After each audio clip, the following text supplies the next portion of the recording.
Alright guys, so for this video I'm making a 2-in-1 exhaust with a cutout and copying the Rainbow Boxer and Stretch from the ATLTF forum, and because I really like the design, and I feel like this is a little bit, the side pipes are cool but they're a little bit more restrictive, and I want to make the flow a little bit better.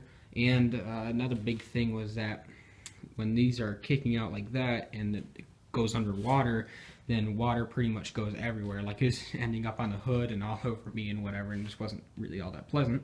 So kind of come up with something a little, I could go out the back, but I kind of keep it short, non-restrictive, flows really good.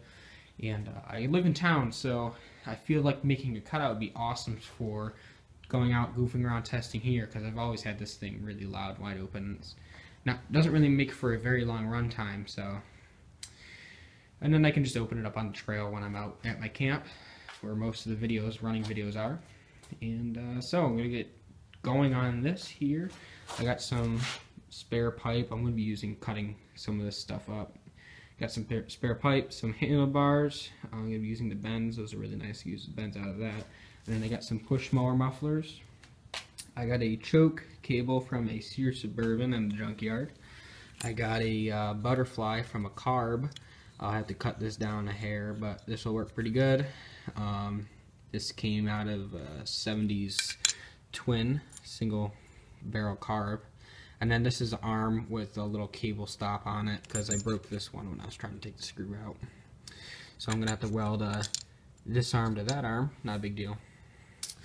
And that should open and close the butterfly. And all I got to do is take the exhaust off, cut it all up to how I want it. Cut this up, tack it all up, and start working on the cutout.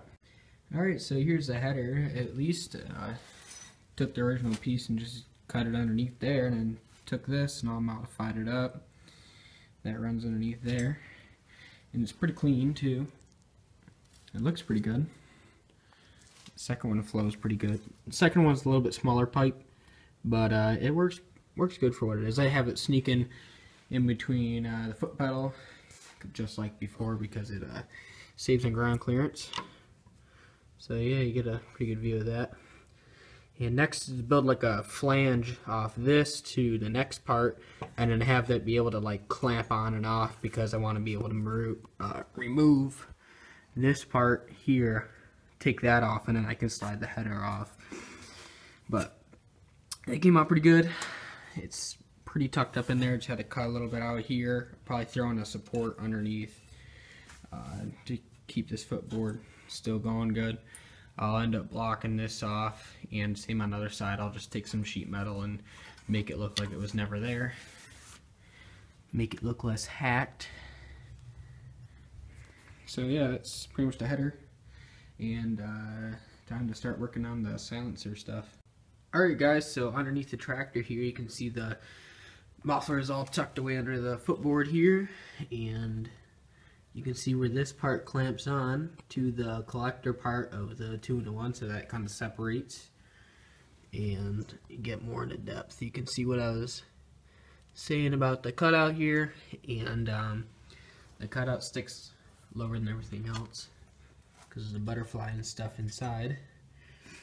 And yeah, so the net branches off there, goes to the mufflers. As you saw, the mufflers tuck away really good right at the end there, and I just gotta make a little strap to hold up the back here, and so they don't fall off. But that's all clamped down there, and the cutout works really good.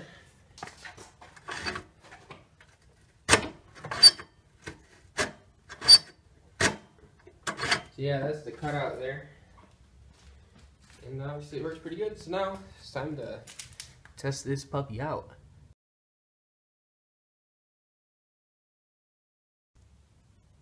Alright, so here's the header, and it comes down to the collector here, and the collector itself starts right here.